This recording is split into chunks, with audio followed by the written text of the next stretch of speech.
तुझे भुलाना चाहा लेकिन भुला न पाए। दोस्तों, मैं चैतन्य कुमार झारखंड IQ में फिर से स्वागत करता हूं। हम लोग आज इतिहास का सबसे महत्वपूर्ण टॉपिक लेके चल रहे हैं जो सिंधु घाटी सभ्यता से संबंधित है। यहाँ से बहुत सारे भर भर के एग्जाम में पूछे जाते हैं। आपको ये दिखाई नहीं दे रही होगी, कुछ देर तक सिर्फ हमारी सुननी है। कोशिश करेंगे सारे पॉइंट्स आप तक डिलीवर करेंगे और यहाँ से जो भी एग्जाम पॉइंट ऑफ व्यू से जो भी पूछा जाता है वो सारे चीज़ों पे यहाँ पे चर्चा किया गया है। वन डे एग्जामिनेशन से लेकर के जो रिटन एग्जाम में होते हैं उससे संबंधित ये सारे बिंदु आपको यहाँ से देखने को मिलेगा। तो हम लोग बात करते हैं सबसे पहले सिंधु घाटी सभ्यता कि सिंधु घाटी सभ्यता का विकास कैसे हो पाया था। तो कोई भी सभ्यता का जब विकास होता है तो उसका मुख्य कारण होता है, मुख्य जो रीजन है वो है कि एक वहां से नदी गुजर रही होगी ताकि वहां का जो कृषक समाज है वो विकास अपना कृषि कार्य संपूर्ण कर पाया हो और कृषि कार्य के बाद वो अपना व्यापार व्यवस्था दूसरे देशों तक कर पा रहा हो और दूसरे सभ्यताओं तक कर पा रहा हो। वैसे ही सिंधु घाटी सभ्यता से करीब जो है सिंधु नदी का विकास हुआ था। वैसे मेसोपोटामिया का जो है दजला और फराज नदी, मिस्र की सभ्यता में नील नदी का देन माना जाता है। तो बात करते हैं सिंधु घाटी सभ्यता का खोज सबसे पहले कौन किया था। तो जब भारत आज़ाद हुआ तो 1947 से पहले ही यहाँ से बहुत सारे धन संपत्ति को ब्रिटेन वाले लोग ले जा रहे थे। तो उसी क्रम में बहुत सारे रेल पटरियाँ यहाँ से बिछाने का काम कर रहे थे।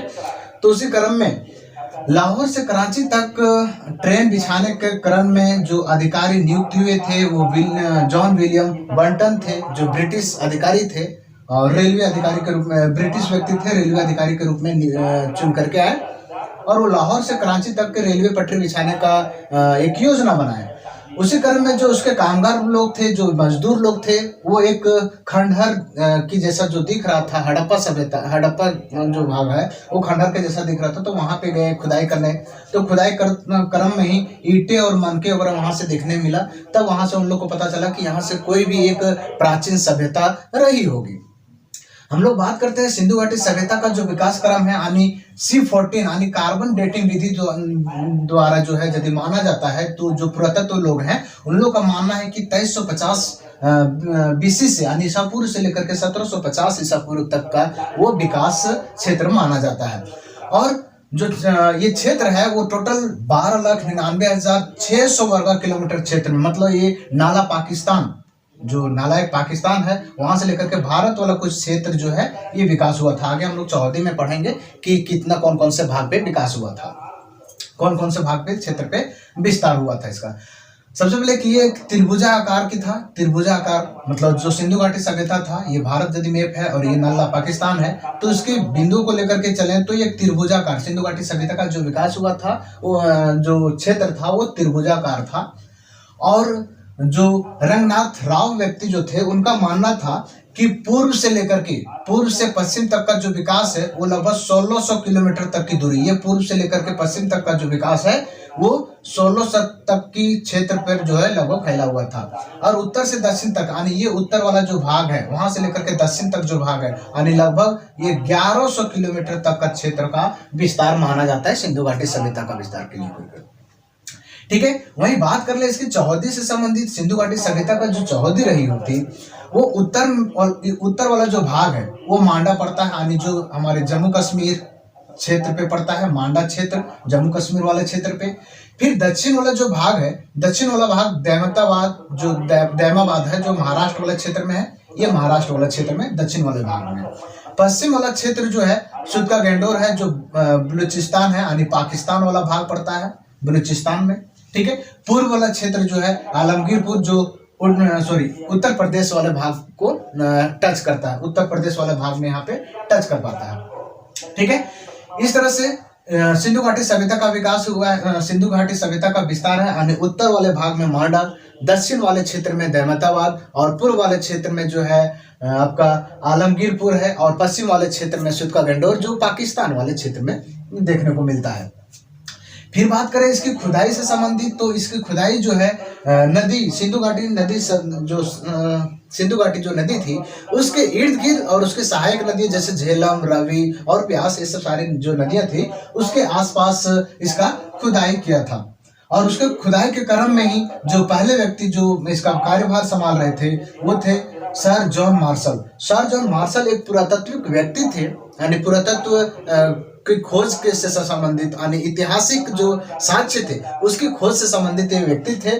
तो इनका खोज कर रहे थे और उसी के साथ ही हड़प्पा का सभ्यता का भी खोज किया गया था। सिंधु घाटी सभ्यता और हड़प्पा सभ्यता दोनों एक ही नाम से जाना जाता है। फिर बात करें यहाँ जो धर्म थे, सिंधु घाटी सभ्यता में लगभग सभी धर्म पे मान्यता दिया जा रहा था। उस समय का जो तत्कालीन धार्मिक था, यानी जैन धर्म और बौद्ध धर्म की भी विश्वास मानी जाती है।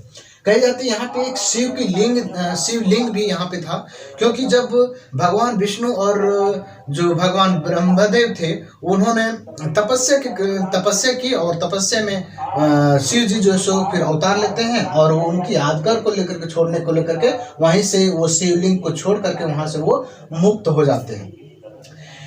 फिर बात करें जो इसका ग्रामीण सभ्यता थी, मतलब सिंधु घाटी सभ्यता सबसे पहले तो ग्रामीण सभ्यता थी, मतलब ग्राम से, यानी जो वहाँ के लोकल लोग थे उससे धीरे धीरे विकास होते हुए वो शहरी सभ्यता की ओर विकास हो चुकी थी, यानी पूर्ण रूप से वो शहरी सभ्यता के रूप का दर्जा माना जा सकता है।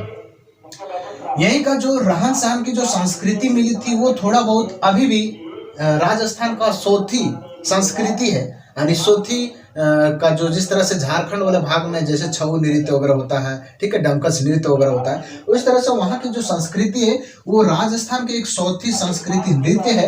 वहाँ से उसकी भी अभी भी उसकी या मतलब साक्ष्य कुछ मिल पाते हैं।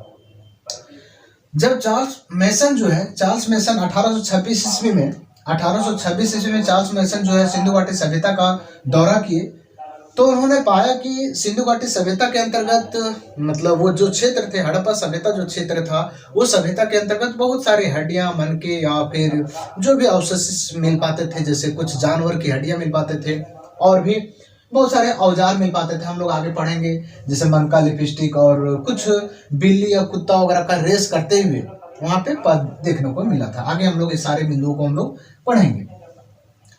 1872 ईस्वी में जो अलेक्जेंडर कनिंघम थे महोदय जी, उन्होंने भी जब वहां पे गए तो उस साक्ष्य को फिर प्रूफ करने के लिए इनका एक विस्तार स्टडी किए, इसके बारे में विस्तार जो सो साक्ष्य का कार्बन डेटिंग विधि द्वारा जो सो विस्तार रूप से इसका अध्ययन करने की कोशिश करने लगे थे। यानी इससे संबंधित sir John Marshall, Charles mason और अलेक्जेंडर कनिंघम जो थे, इन लोगों का मुख्य योगदान रहा था उस सभ्यता की खोज करने से संबंधित में।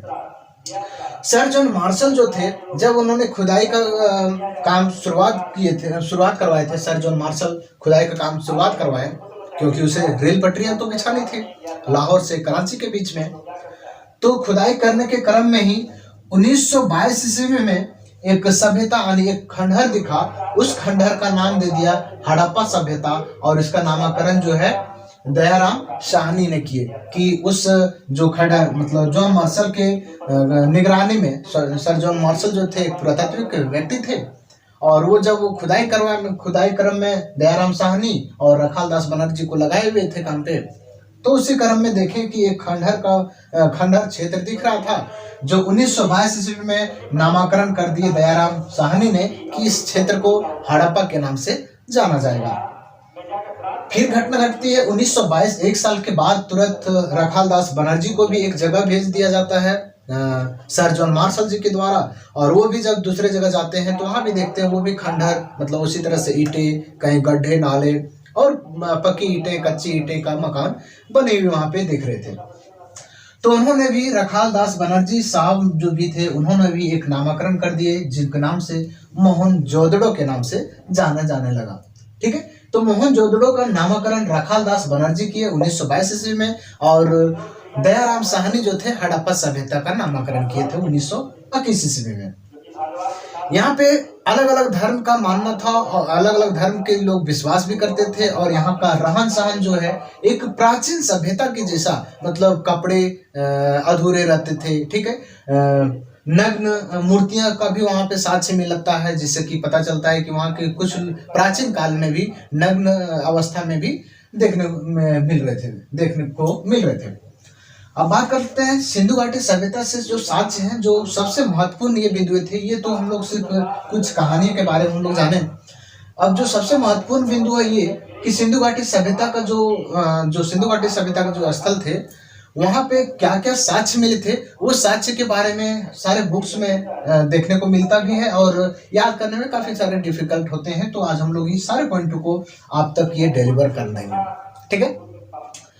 तो पहले बात कर लें तो हड़प्पा सभ्यता के बारे में बात करें तो हड़प्पा सभ्यता तो पता चल गया कि हड़प्पा सभ्यता जो है पाकिस्तान के एक पंजाब क्षेत्र में जो मोंटगोमरी के क्षेत्र का नाम से जाना जाता है, और उसके नदी के उस हड़प्पा सभ्यता के क्षेत्र के आसपास जो नदी थी वो रावी नदी का उद्गम हुआ था। यानी हड़प्पा जो सो कहाँ स्थित है, तो पाकिस्तान के पंजाब क्षेत्र में जो मोंटगोमरी जिला पड़ता है, उसी क्षेत्र में पड़ता है जो हड़प्पा स्थित है, ठीक है। और वहां पे हड़प्पा सभ्यता के आसपास की जो नदी के बारे में यदि पूछा जाए तो वो रावी नदी वहां पे विकसित हुई थी।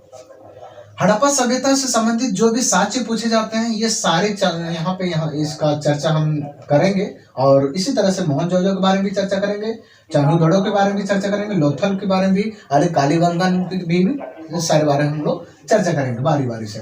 तो पहले हड़प्पा सभ्यता के बारे में बात कर लें तो यहाँ पे क्या था, एक कब्रिस्तान मतलब यहाँ पे जो पश्चिम वाले क्षेत्र में कब्रिस्तान इन लोग को जो बनाए जाते थे, तो उत्तर से दक्षिण की स्थिति में बनाया जाता था, उत्तर से दक्षिण की स्थिति में बनाया जाता था, और कब्रिस्तान जो है सबसे पश्चिम वाले क्षेत्र में देखने को मिल पा रहा था। सॉरी, स्नानागार जो थे वो उत्तर से दक्षिण में दिख रहा था, और कब्रिस्तान जो था वो सबसे पश्चिम वाले भाग में दिख रहा था।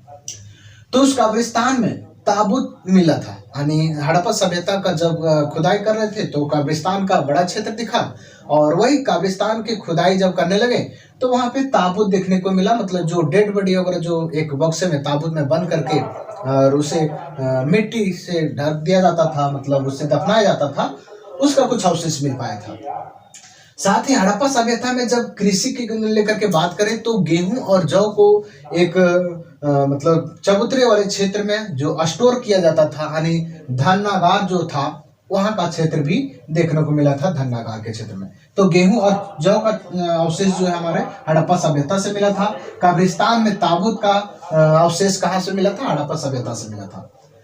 और मकान इस तरह से बनाई जाती थी कि दोनों छोर से 15-15 मकान है, यानी इधर छोर से, और ये 2 छोर हो गया, ये 2 छोर से इधर से 15 मकान बना दिए जाते थे, और इधर से भी 15 मकान बना दी जाती थी। इस तरह से करके एक लंबी कतार में, यानी 15 मकान इधर से और 15 मकान लेफ्ट साइड से बना दी जाती थी, यानी उस तरह से मकान का भी वहां से अवशेष मिला था। और ये मकान में कच्चे प्रकार के, यानी मिट्टी का जो ईंटें बनाए जाते थे, कच्ची मिट्टी का ईंट, उसके भी अवशेष यहाँ पे देखने को मिला था। फिर अन्नागार देखने को मिला था। अन्नागार यहाँ पे है, अन्नागार, नॉट स्नानागार, ठीक है। अन्नागार है, अन्नागार मतलब पे जहाँ पे संग्रहालय, यानी जो भोजन का संग्रहालय जहाँ था, यानी जहाँ पे भोजन को इकट्ठा किया जाता था, यानी धन्नागार कह सकते हैं, तो वो क्षेत्र भी यहाँ पे देखने को मिला था, अन्नागार, ठीक है। अन्नागार का भी अवशेष हड़प्पा सभ्यता से मिला था। फिर चबूतरे मिले थे जहाँ पे लोग के बस मतलब बैठकी होता था, मतलब बैठक करते थे लोग, वहां पे एक सभागार बनाते थे, ठीक है, बैठक एक चबूतरा बनाया जाता था, ठीक है। फिर बोतल में भरी काले प्रकार का पदार्थ था जिसे लोग काजल कह दिए, ठीक है, नैनों की कजरा, ठीक है। तो काजल का भी उस समय भी सुंदरता का भी काफी रहा होगा, क्योंकि काजल और दर्पण वगैरह का भी अवशेष मिला है, लिपस्टिक का भी अवशेष मिला है। तो उस समय भी लोगों में, स्त्रियों में सुंदरता की भावना जगी होगी, क्योंकि अभी के समय में तो फिल्टर का कमाल होता है ना। अभी तो लोग फिल्टर से सब कुछ, लिपस्टिक और अन्य सारी चीजें जो सो लगा लेते हैं। तो हड़प्पा सभ्यता में काजल का भी अवशेष मिला था। फिर वहीं पे बात करें तो दर्पण का भी अवशेष मिला था। ये सबसे पहले कांस्य युगीन सभ्यता थी। हड़प्पा सभ्यता जो थी कांस्य युगीन सभ्यता थी, मतलब तांबे और टीन को मिला करके कांसा बनाया जाता था, और वो कांस्य से कांसा के अंदर जो कांसा में जो है वो पैक एक दर्पण का भी अवशेष हड़प्पा सभ्यता से मिला था। फिर अभिलेख का मुहर भी वहां पे देखने को मिला था। जो अभिलेख खुदे जाते थे पत्थरों पे, यानी पाषाण यदि बोले पाषाण कहें तो पाषाण मतलब होता है पत्थर, ठीक है। और कांस्य युगीन या ताम्र युगीन हो गया तो ताम्र युगीन मतलब ताम्र के समय में, और कांस्य युगीन मतलब जब कांस्य का प्रयोग हो रहा था, ठीक है। पाषाण युगीन बोले तो जिसमें पत्थरों से, जो प्राचीन लोग थे उन लोगों ने पत्थर से काट काट करके जो सो मुहर बनाते थे, तो पाषाण मुहरे भी मिले थे। और कब्रिस्तान का जो नाम देखने को मिला था वो R37 देखने को मिला था। ये बहुत बार एग्जाम में पूछा जाता है कि R37 जो सो का अवशेष, जो कब्रिस्तान R37 नामक था, उसका अवशेष किस सिंधु घाटी सभ्यता के इन चार भागों में से पूछा गया था? तो हड़प्पा सभ्यता, ठीक है। एच प्रकार की जो कब्रिस्तान थी वो भी हड़प्पा सभ्यता में, एच प्रकार की मतलब दोनों तरफ से कब्रिस्तान बनाया जाता था और बीच बीच में इस तरह से जो डेड बॉडी के लिए मिट्टी दफनाया जाता था, उस तरह से इस प्रकार की आकृति भी वहां पे कब्रिस्तान में देखने को मिला था। जो उत्तर की संस्कृति मानी जाती, उत्तर की संस्कृति मतलब जम्मू कश्मीर की यानी मांदा जिले का जो क्षेत्र था वो क्षेत्र की संस्कृति मानी जाती है। हड़प्पा से इन्हीं सारी चीजों पर चर्चा की गई थी। मोहनजोदड़ो पे चर्चा करते हैं तो मोहनजोदड़ो जो है ये भी एक पाकिस्तान के सिंध प्रांत के क्षेत्र में, लारकाना जिला जो है वहां से संबंधित ये क्षेत्र विस्तार है। मोहनजोदड़ो जो है कहाँ पे है? तो पाकिस्तान के सिंध प्रांत के लारकाना जिले में स्थित है। यहाँ पे जो अवशेष पाए गए थे वो स्नानागार थे, यानी वहां पे स्त्री पुरुष नहाने के लिए एक स्नानागार था, मतलब जहाँ पे नहाने का जो स्थल थे, उसकी लंबाई जो दी गई थी वो 11.88 मीटर 88 मीटर, और चौड़ाई जो देखने को मिला था 7.01 मीटर देखने को मिला था। और गहराई यानी जो ऊंचाई दी गई थी, जो डब, अभी तो लोग स्विमिंग पूल में नहाते हैं यार, स्विमिंग पूल में नहा के तुम और भी नमकीन हो गई हो, ठीक है। चलते हैं बात एच ऊंचाई की ओर है। एच ऊंचाई में है क्या कि 2.43 मीटर की ऊंचाई तक भी जो है इन लोगों ने वो स्नानागार जो सब बनाए रखे, मतलब 11 मीटर की लगभग लंबाई और चौड़ाई लगभग 7 मीटर की चौड़ाई थी, और जो गहराई थी यानी जो व्यक्ति कोई डूब ना जाए उसकी लगभग 2 मीटर की ऊंचाई तक पानी वहां पे भरा हुआ रहता था स्नानागार में। फिर बात करें सूती कपड़े का भी अवशेष मोहनजोदड़ो से भी देखने को मिला है। पशुपतिनाथ का जो शिव जी की जो मूर्तियां हैं वहां से भी देखने को मिला है, जिसे योगी मोहर कहा जाता था। शिव जी की जो पशुपतिनाथ जी का जो मूर्तियां थी उसमें कही जाती है कि 3 प्रकार के वहां पे मोहरें देखी गई थी। जो दाएं साइड में थी वो सिंह और हाथी का प्रतीक देखने को मिला था, और बाएं साइड में गेंडा और भैंसा का प्रतीक देखने को मिला था। और जो पद वाले भाग है यानी नीचे वाले पैर वाले जो भाग है वहां पे हिरण का चित्र जो है उसमें अभिलेख में देखा गया था। फिर हाथी के कपाल देखने गया था, ठीक है। हाथी का जो सर है, माथा वाला जो भाग है, वो भाग जो है हाथी का कपाल मोहनजोदड़ो में देखने को मिला था। सेल खड्डी भी वहां से देखने को मिला था। सेल खड्डी मतलब जो बटखरा होता है, यानी नाप तौल का जो बटखरा होता है वो सेल खड्डी, यानी नाप तौल का जो बटखरा होता है, सेल खड्डी का अवशेष मोहनजोदड़ो से मिला था। फिर नग्न नृतक मूर्तियां, यानी जो स्त्री का नग्न नृतक या पुरुष का जो नग्न नृतक लोग थे, यानी नृत्य व्यक्ति जो थे, उन लोगों की वहां पे मूर्ति भी सजी हुई देखी गई थी। अभी भी देखते होंगे जहां पे आप जो ऐसे मोन्यूमेंट पे ऐसे स्थल पे जाते होंगे यदि, तो दीवारों पे बहुत सारे ऐसे चित्र दिए जाते हैं जो नग्न मूर्तियां बनाई रहती हैं। फिर है पाषाण की जो साधु जी का मूर्ति, पाषाण काल का जो एक लंबी दाढ़ी वाले साधु का मूर्ति भी यहाँ पे देखने को मिला था, जो पाषाण युग मतलब वो पत्थर से बनाई गई थी। फिर उसमें सूत टीला, क्योंकि मोहनजोदड़ो का मतलब ही था मृतों का टीला, ठीक है। तो सुप्त टीला जो है स्तूप टीला जो है वहां से देखने को मिला था। स्तूप टीला मतलब कांस्य युगीन की जो सभ्यता थी उस समय स्तूप टीला का भी अवशेष देखने को मिला था मोहनजोदड़ो के स्थल पे। तीसरा बात करें चांदोड़ो के बारे में बात करें तो यहाँ से मनका के कारखाने, यानी मनके बनाने के लिए जो मटका होता था, जहाँ से, क्योंकि उस समय भी धीरे धीरे लोग आग का आविष्कार भी सीख गए थे और आग का मतलब आग से खाना पकाने वगैरह से संबंधित जानकारी मिल गई थी, तो मनका का कारखाना भी मिल गया था। लिपस्टिक, यानी उस समय सौंदर्यता की भावना ही जगी होगी स्त्रियों में, लिपस्टिक का भी अवशेष देखने को मिला था। बिल्ली, यानी कुत्ता और बिल्ली का फर्क देखा गया था कि बिल्ली का पीछा करते हुए कुत्ता दौड़ रही थी, कुत्ता जो से दौड़ रहा था बिल्ली की पीछा करते हुए, ठीक है। और जो है झुकर और झाकर प्रोग्राम, यानी वहाँ पे जो बैठक प्रोग्राम, जो झाल वगैरह बजाने की प्रथा थी, उसका भी कुछ अवशेष वहां से देखने को मिला था चंदूदड़ों में। तो चंदूदड़ों में मनका का कारखाना, लिपस्टिक और बिल्ली का पीछा करते हुए कुत्ता का पद वहां पे देखा गया था। ये सारी चीजों की बात करें। लोथल क्या है, तो लोथल अहमदानगर यानी अहमदाबाद जो है गुजरात में स्थित है। वहां पे वो क्षेत्र पे विस्तार है, और वो एक भोगवा नदी और साबरमती, ये दोनों नदी के संगम पे स्थित है, जो एक आयताकार स्थिति में लोथल है। ठीक है। और लोथल का जो खोज किया था वो रंगनाथ राव ने किए थे 1957 ईस्वी में इन्होंने रंगनाथ राव ने किए थे। लोथल में जो साक्ष्य पाए गए वो डॉकयार्ड के रूप में, यानी गोदीवाड़ा, बराबर एग्जाम में पूछा जाता है गोदीवाड़ा का अवशेष कहाँ से मिला था, तो लोथल से मिला था। अग्निकुंड का अवशेष मिला था, हवन करते हुए अग्निकुंड का अवशेष मिला था। चावल व धान का अवशेष मिला था, चावल और धान का अवशेष भी लोथल से मिला था। चावल और धान कहाँ से, लोथल से। चक्की, पिसता हुआ चक्की, जो आटे का पिसता हुआ चक्की, वो उसका अवशेष भी लोथल से मिला था। हाथी के दांत मिले थे, हाथी का अवशेष, जो हाथी का सर था, कपाल जो था, मोहनजोदड़ो से, लेकिन हाथी का दांत लोथल से मिला था। फारस की मुहर भी यहाँ से देखने को मिला था। ठीक है। उसके बाद है शतरंज का जो खेल था उससे संबंधित जो फिगर बनाए गए थे, शतरंज का भी फिगर वहां पे देखने गया था। नाव यानी पानी जहाज से संबंधित भी अवशेष लोथल से देखने को मिला था। 3 युगीन समाधि, यानी एक साथ 3 लोगों की समाधि बना दी गई थी, यानी दफनाया जाता था, उसकी भी अवशेष मिला था। कुत्तों को भी, कुत्ते के साथ, यानी व्यक्ति के साथ कुत्तों को दफनाए जाने का भी अवशेष यही लोथल से मिला था।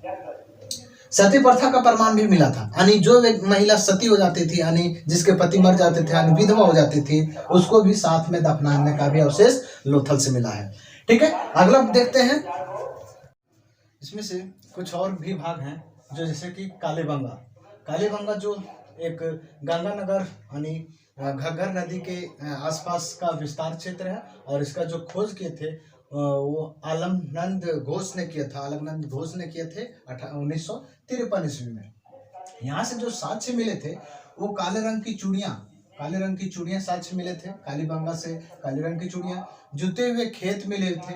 ठीक है, जुते हुए खेत मिले हुए थे, लेकिन हल वहां से नहीं मिला था, सिर्फ जुते हुए खेत मिले थे यहाँ से। ठीक है। और लकड़ी के नालियां बनाए जाते थे, यानी शहर में जो स्नानागार होता था वहां पे नाली की लकड़ी की नालियां बनाए जाते थे स्नानागार से पानी निकालने के लिए। ठीक है। फिर एक बेलनाकार मोहर देखने को मिल रहा था, यानी गोला गोला जो है मोहर देखने को मिल रहा था वहां पे, बेलनाकार प्रकार की ये थी। अलंकृत ईंटें, यानी ईंटे में भी खुदाई किया हुआ, यानी उसमें कुछ फिगर चित्र बनाया हुआ, ईंटे में भी चित्र, यानी ईंटे में भी जो कलाकृतियां देखने को मिला था वो कालीबंगे से क्या क्या, काले रंग की चूड़ियां मिले थे, जुते हुए खेत मिले थे, बेलनाकार मोहर मिले थे, और अलंकृत ईंटें मिले थे, यानी ईंटों में भी मूर्तियों को देखने को मिला था। ठीक है। और लकड़ी के नालियां देखने को मिला था। दूसरी बात करें रोपड़, तो रोपड़ क्या है, तो रोपड़ भारत के जो भारत का जो पंजाब वाला क्षेत्र है वो क्षेत्र पे स्थित है। वहां पे जो सतलज नदी उसके करीब से गुजरती है, सतलज नदी। ठीक है। और इसका खोज जो है सो आज्ञदत्त शर्मा ने किए थे 1953 से 54 के बीच में किए थे। यहाँ से जो साक्ष्य जो पाए गए थे वो कब्र में आदमी के साथ कुत्ते को दफनाते हुए ये देखा गया था। ठीक है। कब्र में आदमी के साथ कुत्ते को दफनाते हुए कहां से साक्ष्य मिला है, तो रोपड़ से मिला गया है। ठीक है।